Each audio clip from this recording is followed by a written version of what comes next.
Aloha, j'espère que vous allez bien. On se retrouve aujourd'hui pour vous parler de l'affaire d'Emma Campbell.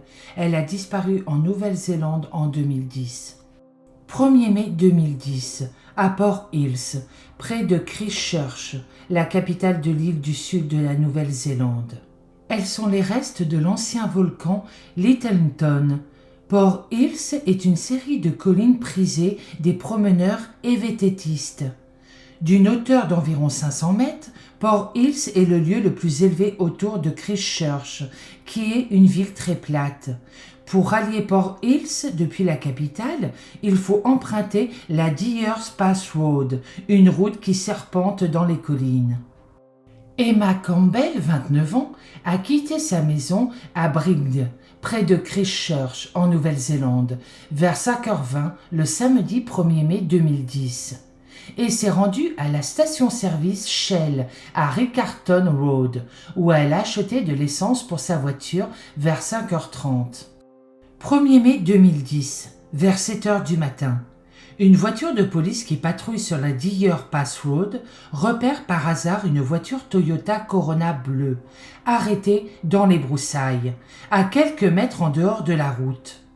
Ça ressemble à un banal accident de la circulation, sauf que le véhicule est intact. Une panne d'essence ? Les représentants de la loi vont inspecter la Corona, dont la portière est ouverte. Elle est vide, il n'y a aucun mot sur le pare-brise. La voiture semble avoir été abandonnée. Les policiers se renseignent auprès du fichier des voitures volées, mais la Toyota n'y est pas inscrite. Ils étudient l'intérieur du véhicule. La clé est toujours sur le contact. La voiture est en parfait état de marche. Il y a de l'essence dans le réservoir.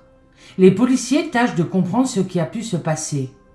Selon toute apparence, la voiture s'est déportée sur l'accotement de la route, puis est entrée dans les buissons à très faible allure, vu qu'elle n'est pas abîmée. Très vite, les policiers vont apprendre que la Corona appartient à Emma Campbell, une jeune femme rousse à lunettes de 29 ans. Les biens personnels d'Emma étaient dans le véhicule. Son portefeuille, son permis de conduire, ses clés et plusieurs livres religieux. À la recherche d'Emma, les officiers vérifient les environs et, à une dizaine de mètres, entre la voiture et un sentier de randonnée, ils repèrent des chaussures de sport rouges entre les fougères. Plus loin, ils trouvent une montre posée sur un rocher. Suite à ces indices inquiétants, ils font venir des renforts avec des chiens renifleurs. Un hélicoptère équipé d'un radar infrarouge survole le périmètre pour essayer de détecter Emma. Des fouilles intensives sont menées dans les collines de Port Hills, mais Emma est introuvable. Tandis que les recherches s'enlisent sur le terrain, la police démarre une enquête. Ils reconstituent rapidement l'emploi du temps d'Emma, ce 1er mai 2010. À 5h20 du matin, elle a quitté son appartement dans la banlieue nord-ouest de Christchurch. Sportive, Emma allait régulièrement se promener dans la nature. C'était visiblement son intention ce matin-là. À 5h30, Emma s'arrête avec sa Toyota dans une station-service Shell pour prendre de l'essence. Sur les images enregistrées par les caméras de vidéosurveillance, elle est souriante. Tout paraît normal. 1h30 plus tard, la police trouve son véhicule vide au bord de la Deers Pass Road, à une douzaine de kilomètres. Pendant 3 semaines, on cherche vainement Emma dans les collines de Port Hills. La police poursuit ses investigations et fouille la vie de la jeune femme. L'appartement et les affaires d'Emma, notamment son ordinateur, sont examinés. Plus de 180 personnes avec lesquelles elle a été en relation dans la semaine précédant sa disparition sont interrogées. Malheureusement, l'enquête n'avance pas. Les enquêteurs traitent toujours l'affaire comme une simple disparition. Ils s'interrogent si une tierce personne ne serait pas impliquée. Pour les enquêteurs, l'accident d'Emma donne l'impression d'une mise en scène, parce qu'on n'a relevé aucune trace de freinage. De plus, la Toyota roulait très lentement. Emma serait-elle sortie délibérément de la route ? Selon ses proches, elle avait connu des passages dépressifs. Aurait-elle décidé d'en finir avec la vie ? Mais dans ce cas, où est son corps ? Quelques mois plus tard, Emma est toujours introuvable. L'enquête n'avance pas. La police garde néanmoins son dossier ouvert. Elle a la conviction qu'Emma a connu un destin funeste. La région étant prisée par les randonneurs, quelqu'un trouvera sûrement quelque chose. Le 10 mars 2011, un chasseur contacte la police pour indiquer qu'il a trouvé un corps dans un ravin broussailleux, à seulement une centaine de mètres du lieu de l'accident de la Toyota. Le corps est identifié formellement grâce à des empreintes dentaires. Il s'agit bien d'Emma Campbell.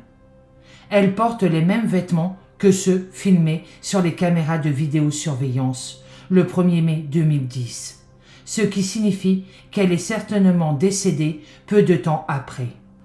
Malheureusement, son corps est tellement dégradé que l'autopsie échoue à déterminer la cause de son décès. Les circonstances exactes de la mort d'Emma restent inconnues. L'endroit où le corps a été retrouvé est très difficile d'accès.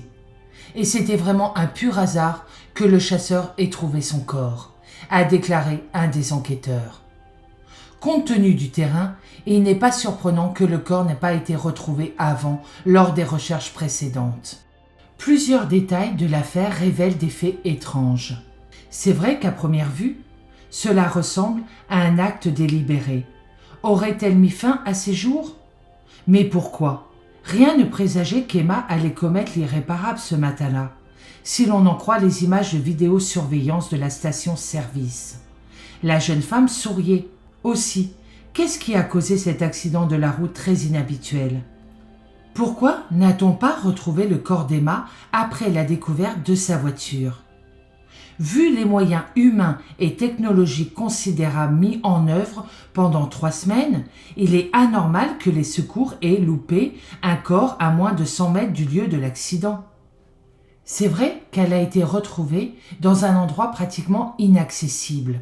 Mais il ne faut pas oublier, lors des recherches, ils avaient des chiens renifleurs.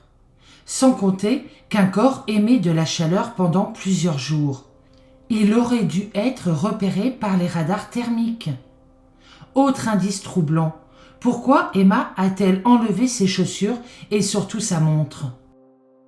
Plus mystérieux encore, 2 mois plus tard, un autre accident étrange de voiture est survenu dans les collines de Port Hills. Le 22 mai 2012, une Fiat Tipo a été retrouvée intacte dans les buissons, encore au bord de la Deer Pass Road. Les secours ont sorti 2 corps sans vie de la voiture, ceux de Marilyn Zidig, 62 ans, et de sa fille Selima Madden, 35 ans. Les résultats d'autopsie n'ont pas été rendus publics. Les 2 femmes de Belfast, un quartier nord de Christchurch, étaient portées disparues depuis quelques jours. Là où ça devient très étrange, c'est que la voiture s'est arrêtée quasiment au même endroit que celle d'Emma, et dans des circonstances similaires. Pour une raison inconnue, la Fiat est sortie de la route et a stoppé lentement dans la végétation. Là encore, la police néo-zélandaise a déclaré n'avoir aucune idée de ce qui a pu se passer. À ce jour, il n'y a pas d'autres informations sur ces faits troublants. Je suis désolée, la vidéo n'était pas très longue. Je tenais aussi à vous signaler que dans les semaines qui vont suivre, il n'y aura pas beaucoup de vidéos, 1 à 2 par semaine, et pas très longues, car je travaille actuellement sur une vidéo qui me prend beaucoup de temps, qui sortira prochainement. Pour ma part, je vous souhaite une très bonne journée, je vous dis à bientôt dans une prochaine vidéo, et surtout, prenez soin de vous.